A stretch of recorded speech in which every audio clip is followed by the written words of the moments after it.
નમસ્કાર મિત્રો, ફરી સ્વાગત છે તમારું આપણી આ યુટ્યુબ ચેનલ શિક્ષણ મંદિરમાં। મિત્રો, આવનાર સમયમાં ટેટ ભરતી 2024 થવાની છે, ત્યારે આ ભરતીમાં અનામતનો લાભ લેવા માટે નોન ક્રિમિનલ સર્ટિફિકેટ હોવું જરૂરી છે મિત્રો। તો ખાસ આ વિડીયો ટેટ મિત્રો માટે ખાસ બનાવવામાં આવ્યો છે। તો થોડુંક ટેટ વિશે આપણે એટલે કે નોન ક્રિમિનલ સર્ટિફિકેટ વિશે થોડુંક તમે જાણી લો મિત્રો, જેથી કરીને તમને ભરતી સમયે આ માહિતી ખૂબ જ ઉપયોગી લાગે મિત્રો। તો કયા સર્ટિફિકેટની વેલિડિટી 3 વર્ષની હોય છે, કયું સર્ટિફિકેટ ક્યારે કઢવેલું છે તો તે નહીં ચાલે, અને કયું નોન ક્રિમિનલ સર્ટિફિકેટ ભરતીમાં માન્ય રહેશે, તેમજ કેવી રીતે નોન ક્રિમિનલ સર્ટિફિકેટની નાણાકીય વર્ષની ગણતરી તમે કરશો મિત્રો, અને આ ક્રિમિનલ સર્ટિફિકેટ કઢાવવા માટે કયા કયા ડોક્યુમેન્ટની જરૂર પડશે, તો તમામ નાની મોટી માહિતી આજના વિડીયોમાં તમને મિત્રો પહોંચાડવાની છે।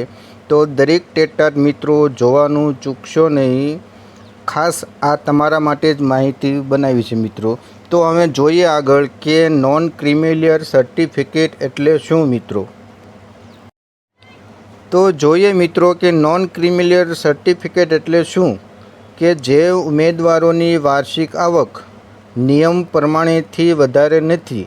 જો ઉમેદવાર મેરિટ હોય તો તેમની વાર્ષિક આવક જોવામાં આવે છે, અને જો અનમેરિટ હોય તો તેમના વાલીની વાર્ષિક આવક મિત્રો રજૂ કરવી પડે છે। ખાસ આ વાત ધ્યાનમાં રાખજો મિત્રો।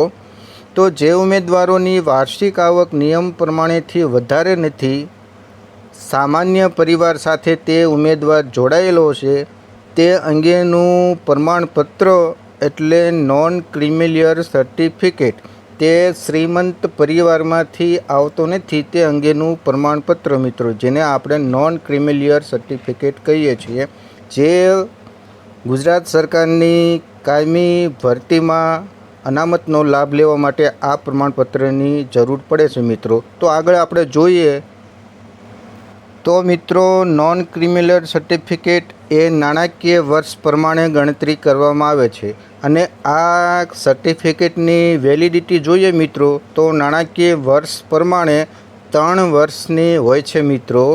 તેનાથી વધારે આ વેલિડિટી આપવામાં આવતી નથી। જે મિત્રોએ આ સર્ટિફિકેટ કઢાવેલું છે તેમણે 3 વર્ષ સુધી આ સર્ટિ માન્ય રહેશે મિત્રો। તો હવે આપણે આગળ જોઈએ કે 3 વર્ષ કઈ રીતે આપણે ગણતરીમાં લઈએ મિત્રો। તો જાણીએ મિત્રો કે નાણાકીય વર્ષ વિશે આપણે થોડીક સમજણ મેળવીએ તો 1 એપ્રિલ એ નાણાકીય વર્ષનો પ્રથમ દિવસ છે મિત્રો। આ એક વસ્તુ તમે નોંધ રાખજો। અને નાણાકીય વર્ષનો જો છેલ્લો દિવસ જોઈએ તો 31 માર્ચ એ નાણાકીય વર્ષનો છેલ્લો દિવસ છે, એટલે કે 1 એપ્રિલથી શરૂ કરીને આવનારી 31 માર્ચ સુધી આ નાણાકીય વર્ષ તરીકે ગણતરી કરવામાં આવે છે મિત્રો। તો તમે થોડુંક આ અંગે સમજણ મેળવી છે મિત્રો। જોઈએ આગળ હવે કે કેવી રીતે નાણાકીય વર્ષ ગણવામાં આવે છે।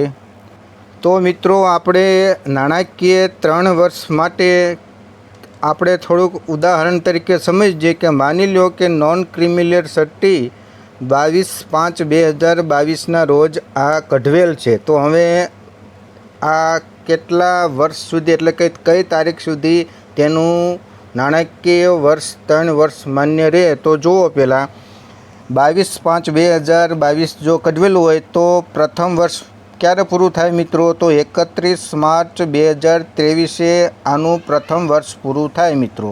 હવે બીજા વર્ષની વાત કરીએ તો 31 માર્ચ 2024 આનું બીજું વર્ષ પૂરું થાય, અને ત્રીજું વર્ષ જોઈએ તો 31 માર્ચ 2025 આનું નાણાકીય ત્રીજું વર્ષ પૂરું થાય મિત્રો। આ એક ઉદાહરણ તરીકે તમને સમજાવું છું કે કઈ રીતે તમે વર્ષની ગણતરી કરશો મિત્રો। તો આપણે આગળ જોઈએ કે કઈ તારીખે કઢવેલું હોય તો તે માન્ય રહેશે અને કઈ તારીખ પછી કઢવેલું હોય તો તે માન્ય રહેશે નહીં, એ અંગે થોડીક આપણે વિસ્તારથી સમજણ મેળવી.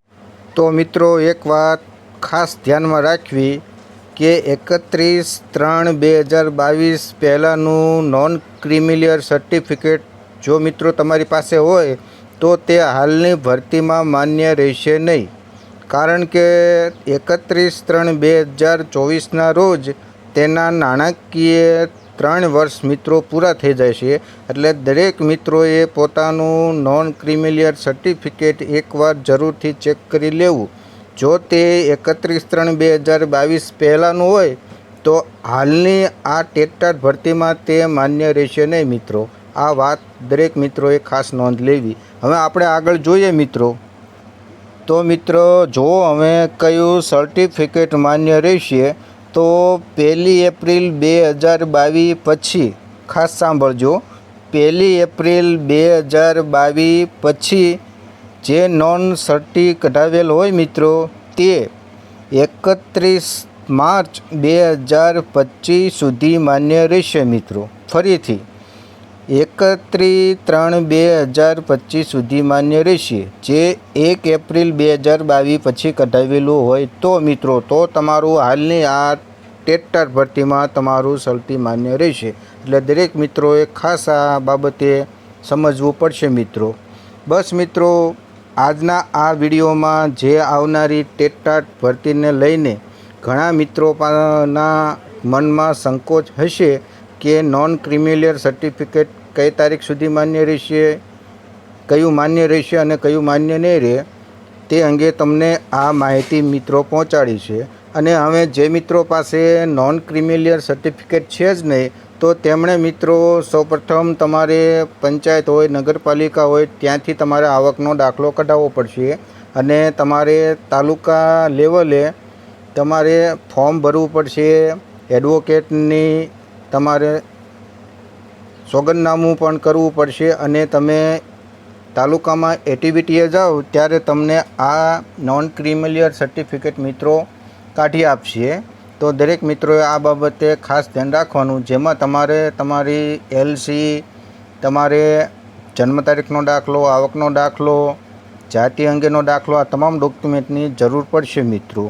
બસ મિત્રો, આજના વિડીયોમાં જે કાંઈ આ નવી માહિતી હતી એ આપને પહોંચાડી છે. આશા રાખું કે તમને આ માહિતી સારી લાગી હશે મિત્રો. તો આવી જ ટેટ ભરતીને લગતી તમામ નાની મોટી માહિતી મિત્રો મેળવવા માટે આજે જ અમારી આ ચેનલને સબસ્ક્રાઈબ કરો, જેથી તમને ડેઈલી આવી જે કોઈ મૂંઝવણ કરતા પ્રશ્નો હોય તો તમને અમારી ચેનલના વિડીયો દ્વારા તમને માહિતી સચોટ મળતી રહેશે મિત્રો.